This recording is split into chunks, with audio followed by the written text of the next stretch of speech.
Assalamualaikum warahmatullahi wabarakatuh. Perkenalkan, nama saya Jafardin SPD MPD NIDN 0115118303. Saya adalah dosen tetap yayasan Universitas Jabal Ghafur, Fakultas Keguruan dan Ilmu Pendidikan, Program Studi Pendidikan Jasmani, Kesehatan dan Rekreasi. Saat ini saya termasuk dalam peserta SEDOS gelombang 3 tahun 2022. Adapun mata kuliah yang saya ampu, perkembangan motorik, kurikulum dan pembelajaran, pendidikan rekreasi, perencanaan pengajaran, dan kesehatan mental. Pada kesempatan ini saya akan mengajarkan mata kuliah kesehatan mental. Dan mata kuliah ini membahas yang pertama ruang lingkup kesehatan mental, yang kedua faktor biologis, psikologis, sosial, budaya, dan ekonomi yang mempengaruhi kesehatan mental. Pengertian dan klasifikasi gangguan mental. Dengan capaian yang diharapkan agar mahasiswa dapat mengetahui pengaruh-pengaruh kesehatan mental dalam kehidupan sehari-hari dan bagaimana cara penanganannya sehingga dapat diterapkan bagi diri sendiri, bagi peserta didik di saat mereka menjadi guru. Adapun perangkat pembelajaran yang saya gunakan untuk menunjang perkuliahan antara lain kontrak kuliah, rencana pembelajaran semester atau RPS, sumber belajar referensi yang saya gunakan buku dan jurnal. Baik, untuk berikutnya akan saya sajikan video pembelajaran sebagai berikut. Assalamualaikum warahmatullahi wabarakatuh. Waalaikumsalam warahmatullahi wabarakatuh. Baik, kita akan masuk dalam mata kuliah kesehatan mental. Sebelum jauh kita masuk, ada yang tahu apa itu kesehatan mental? Kesehatan mental adalah sebuah ilmu yang mempelajari tentang kesehatan mental kita. Salah satunya mungkin dari rasa cemas dan cara mengobati rasa cemas tersebut. Oke, yang lain?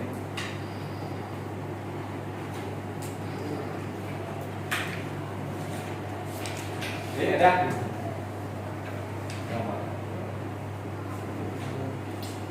Ilmu yang memperhatikan perawatan mental ataupun jiwa. Ya. Kita lihat di kesehatan mental adalah ilmu yang memperhatikan perawatan mental dan jiwa. Apa yang kita lihat di sini? Cara perawatan mental, kesiapan kita dalam baik itu berdiri di depan ataupun menyelesaikan permasalahan. Ini jiwa, ya, psikis kita dalam menyelesaikan permasalahan. Psikis. Ilmu kesehatan mental adalah suatu program yang dipakai dan diikuti seseorang untuk mencapai penyesuaian diri.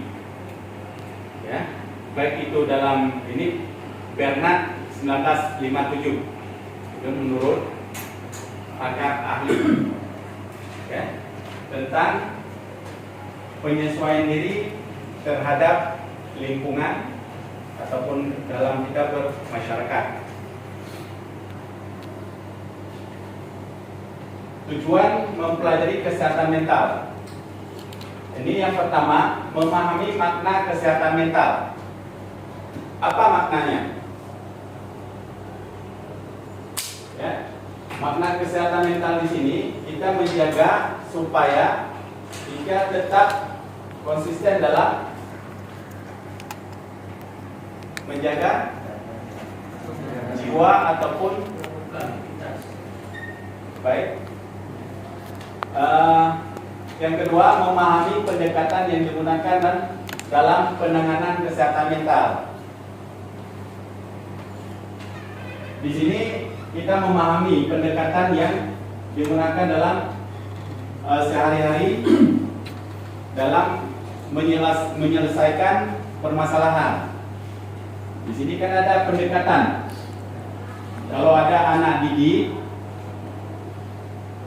yang mengalami hal tersebut, kita sebagai guru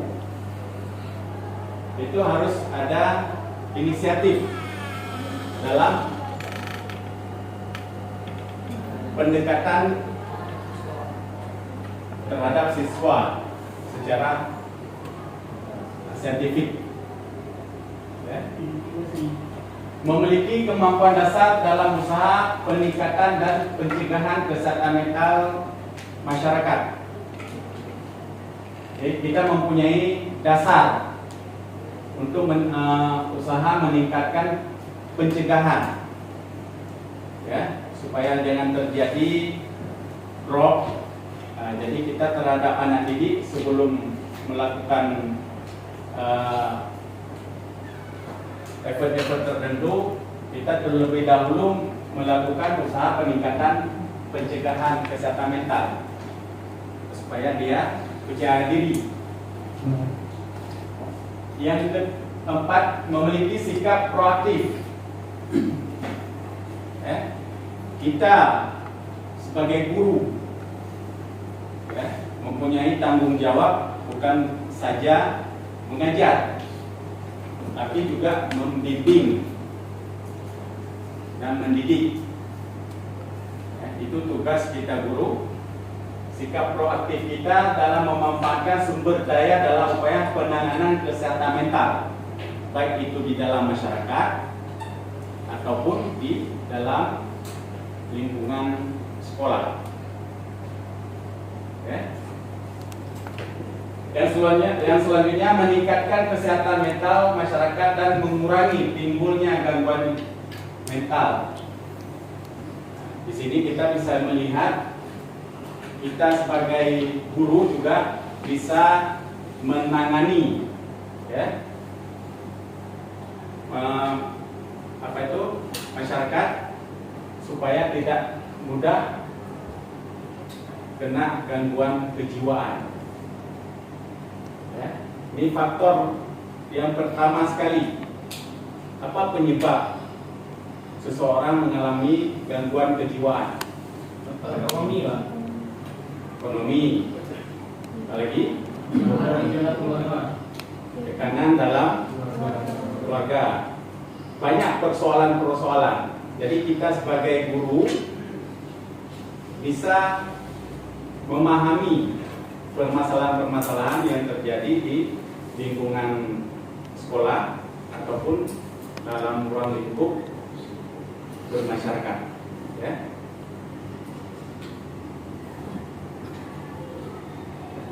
Program nasional pencegahan dan penyembuhan penyakit mental. Nah, ini yang pertama, perbaikan dalam metode pemeliharaan dan penyembuhan. Kita ada metode, kita sebagai guru ada metodenya dalam menangani siswa yang mentalnya drop, ya. Kita guru harus mempunyai keahlian dalam menangani permasalahan-permasalahan di sekolah, ya. Dan penyembuhan. Misalnya contohnya, kita bisa melihat di sekolah kadangkala dia pintar, ya, kadang pintar, tetapi seiring waktu dia jadi pendiam. Itu pasti ada terjadinya permasalahan, baik itu permasalahan dengan kawan ataupun dengan keluarga atau lingkungan, ya. Jadi kita ini selain jadi guru, kita jadi pembimbing dan juga sebagai pendidik. Jadi kita harus bisa melihat semua anak didik dalam satu kelas tersebut, memberikan informasi tentang hal-hal apa saja yang bisa mencegah dan menyembuhkan kesehatan mental. Yang pertama, kita memberikan kalau ada masalah jangan ditanggung sendiri ataupun ada kawan tempat curhat memberikan beban sedikit supaya kita lega. Ya. Di sini untuk penyembuhannya mungkin kawan bisa meringankan beban tersebut. Yang ketiga, memperbanyak riset. Ya, riset itu tentang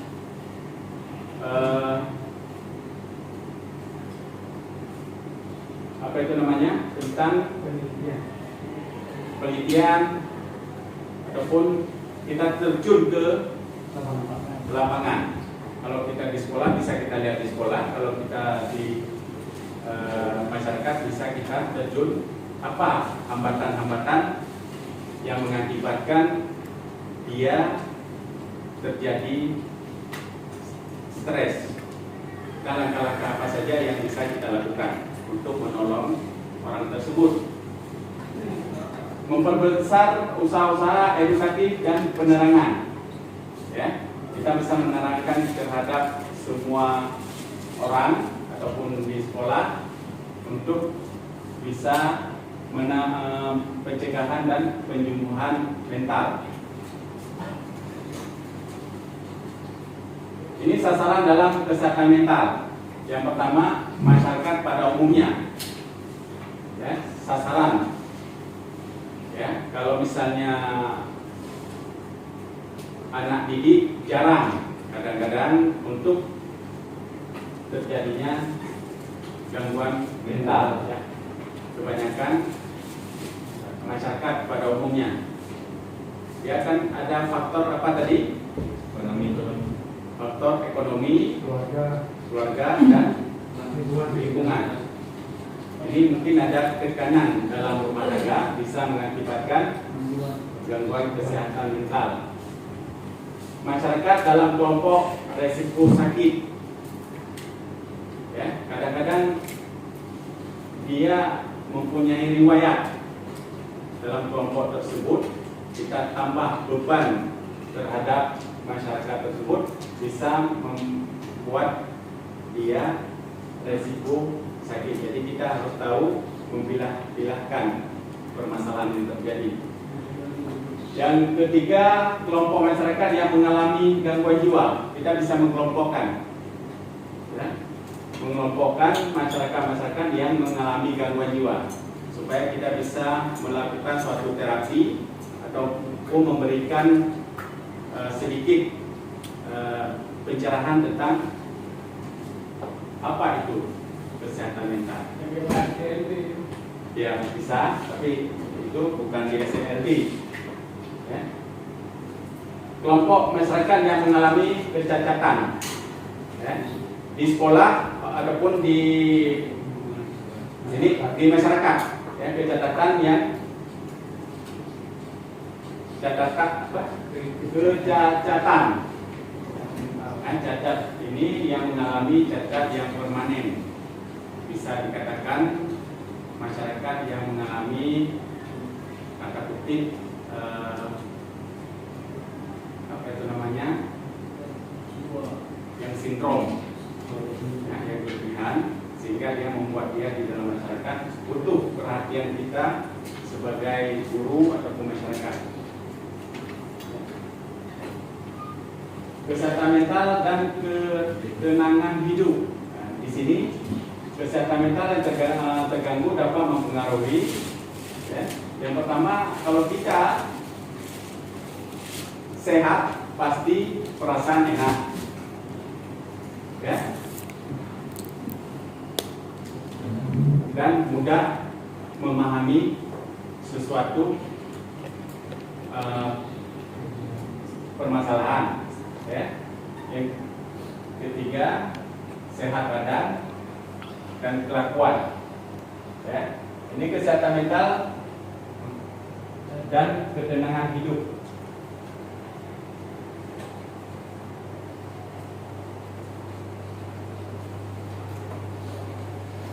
pengaruh kesehatan mental terhadap perasaan.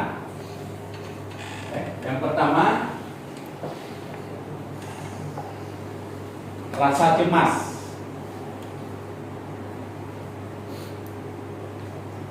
Ada cemas? Tidak Pak, kadang-kadang. Kalau kita happy pasti tidak cemas. Kalau kita lagi galau, bisa. Nah, kalau kita ada masalah, pasti merasakan cemas. Ini pengaruh kesehatan mental terhadap perasaan. Yang pertama, rasa cemas, gelisah. Nah, seolah-olah ada yang menghantui kita dalam sehari-hari. Yang kedua, iri hati. Susah melihat orang senang. Senang melihat orang susah. Jadi ini rasa terpengaruh mental. Yang ketiga, rasa sedih. Rasa sedih kalau orang berhasil. Jadi orang itu jangan berhasil. Tapi itu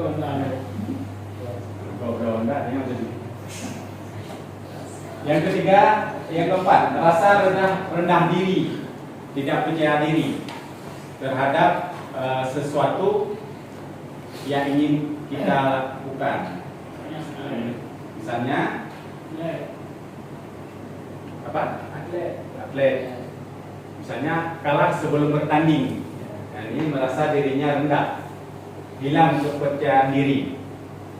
Ya, itu butuh motivasi dalam hal bertanding.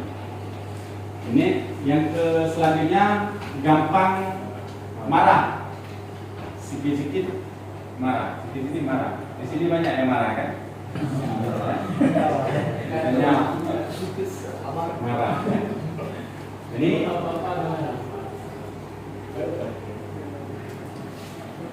pengaruh kesehatan mental terhadap kecerdasan.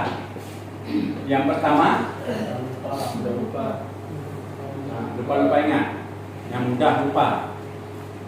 Ya, ini pengaruh kesehatan mental terhadap kecerdasan.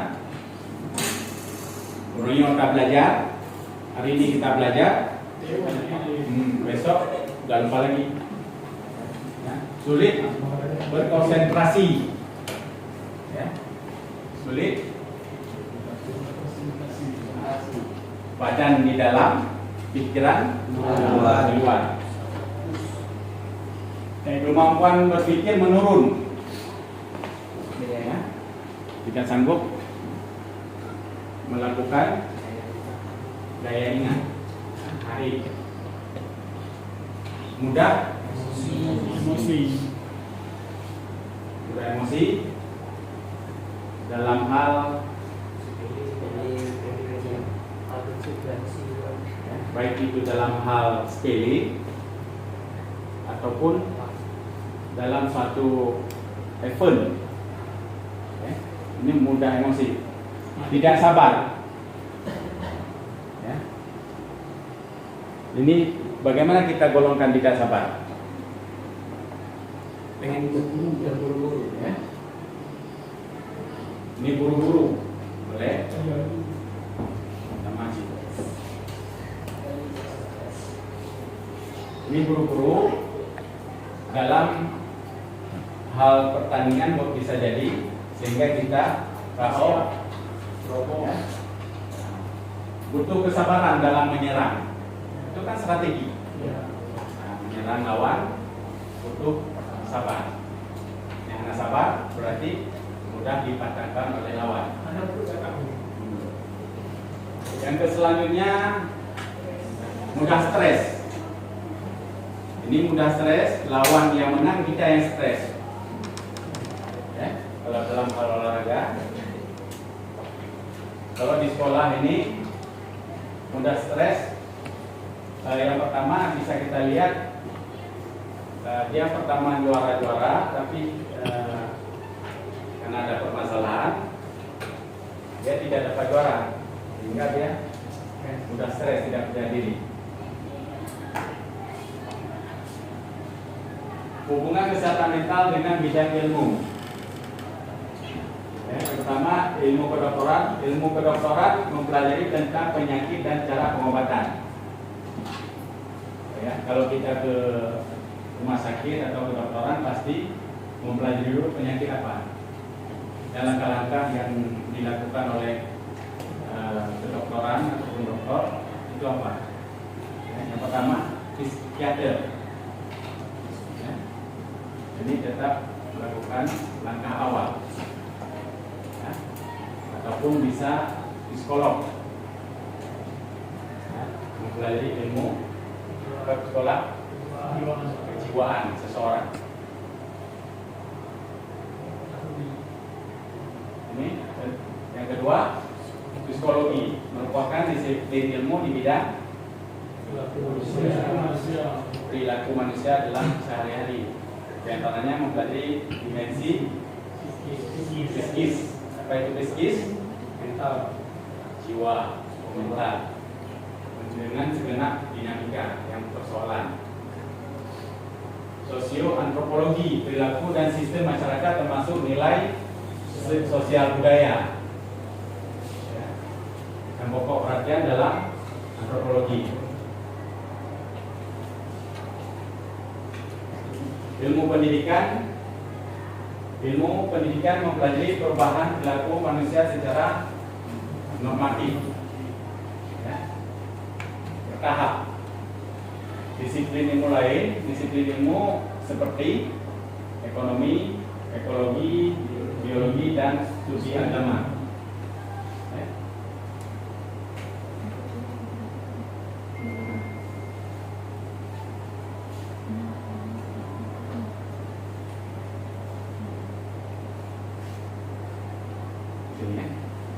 Nah, sampai di sini ada pertanyaan?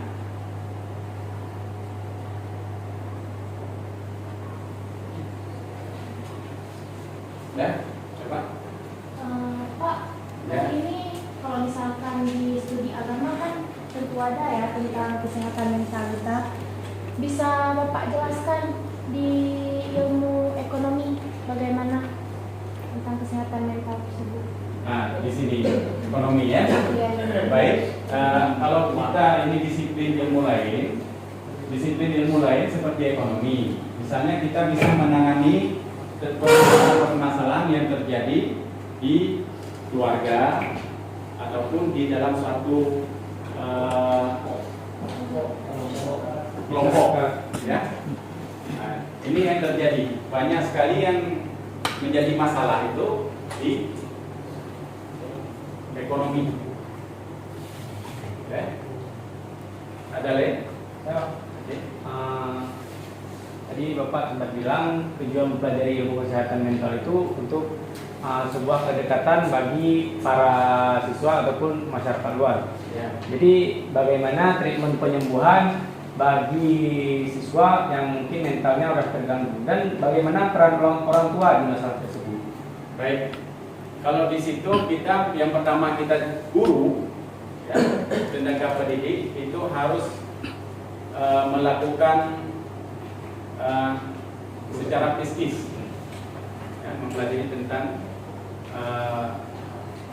dia terhadap bagaimana langkah-langkah. Apakah kita membutuhkan membawa dia ataupun melakukan refreshing terhadap anak tersebut sehingga dia bisa fresh. Ya. Kalau orang tua juga bisa melakukan langkah-langkah seperti itu. Misalnya melakukan di akhir pekan, ya. Kan anak-anak membutuhkan kesenangan ataupun hiburan. Ada lain? Tapi Pak, kalau misalkan kayak gitu kan seolah-olah, bukan seolah-olah, memang benar.